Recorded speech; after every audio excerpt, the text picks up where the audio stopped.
आज विधानसभा में सम्राट चौधरी ने बजट पेश किया और जैसे ही बजट पेश हुआ उसके बाद तेजस्वी यादव विधानसभा से बाहर निकलते हैं और जो रगड़ना कहा जाता है, सरकार को रगड़ देते हैं। कहते हैं कि भाई साहब ये उलूल जुलूल की बातें हटा दीजिए, बताइए कितना फैक्ट्री लगाने वाला ये बजट है। वो पूछ रहे हैं कि भाई साहब ये जो हमने माई बहन मान योजना की बात की थी वो लागू क्यों नहीं करा दिया आपने इस बजट में। मतलब तमाम तरीके से जो सरकार को घेरने का काम किया है तेजस्वी यादव ने, वो काफी दिलचस्प है और वो आपको जानना चाहिए। पूरी जानकारी क्या है उसके ऊपर आते हैं, लेकिन उससे पहले मेरा परिचय जान लीजिए। मेरा नाम है रजत और आप जनता जंक्शन देख रहे हैं। आज बजट पेश हुआ और बजट को काफी लंबा चौड़ा तरीका से पेश भी किया गया था। सम्राट चौधरी ने बताया 3,17,000 करोड़ का यह बजट है, इसलिए बहुत खास था और चुनावी बजट था, इसलिए सबकी नजर जो है इस बजट पे थी।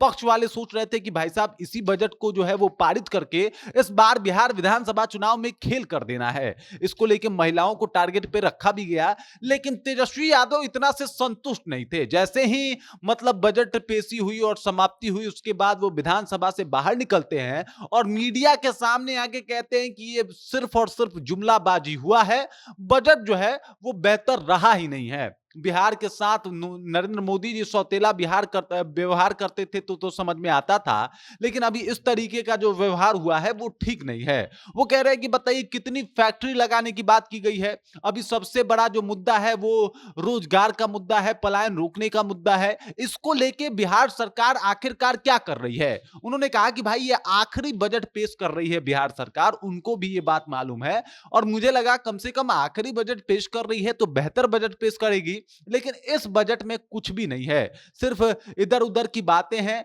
सिर्फ जैसे तैसे करके काम करवाए जा रहे हैं। बाकी ये लोग जो है बजट में इस साल भी बिहार को कुछ नहीं दिए हैं और एक बार फिर से बिहार को जो है विकास से अछूता रख दिया गया है।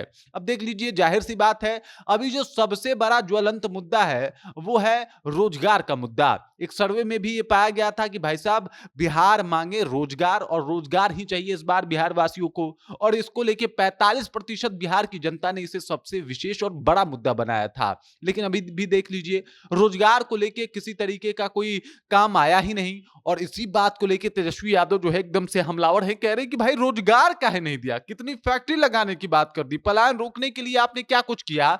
और रही बात महिलाओं की, तो महिलाओं के लिए आपने विशेष कर दिया और बेहतर बेहतर जो योजनाओं की बात कर रहे हैं, तो डायरेक्ट 2500 रुपए जो मैंने कहा था कि मेरा कॉपी करके ही आप 2500 रुपए दे दीजिएगा, तो आपने काम क्यों नहीं किया। कई सारे आरोप लगा रहे हैं तेजस्वी यादव और कह रहे हैं कि ये जो है वो झुनझुना कराने का काम करा गया है बिहार सरकार के द्वारा। इस बजट में कुछ भी नहीं है, चुनावी बजट है और सबको पता है कि भाई साहब इस बजट के द्वारा जो है वो सरकार जो है वो अपना वोट भुनाने का कोशिश करेगा और उधर तेजस्वी यादव जो है उसके ऊपर घेरने को, सरकार को एकदम से कोशिश करेंगे। और देख लीजिए, तेजस्वी यादव आते ही वो जो घेराव कहा जाता है वो घेराव शुरू कर देते हैं। सम्राट चौधरी से लेकर नीतीश कुमार के ऊपर खूब बरसते हैं और जो रगड़ देना कहा जाता है कि भाई बजट में कुछ है ये नहीं है, आप योजनाओं की बात कर रहे हैं और यहाँ पे पलायन के लिए कुछ करिए नहीं है रहे हैं, रोजगार के लिए कुछ करिए नहीं रहे हैं, तो इसका क्या फायदा। बाकी आप तेजस्वी यादव की बातों से कितने सहमत हैं कृपया कमेंट कीजिए और अपना विचार हम तक पहुंचा दीजिए। बाकी आप देख रहे हैं जनता जंक्शन और मेरा नाम रजत है।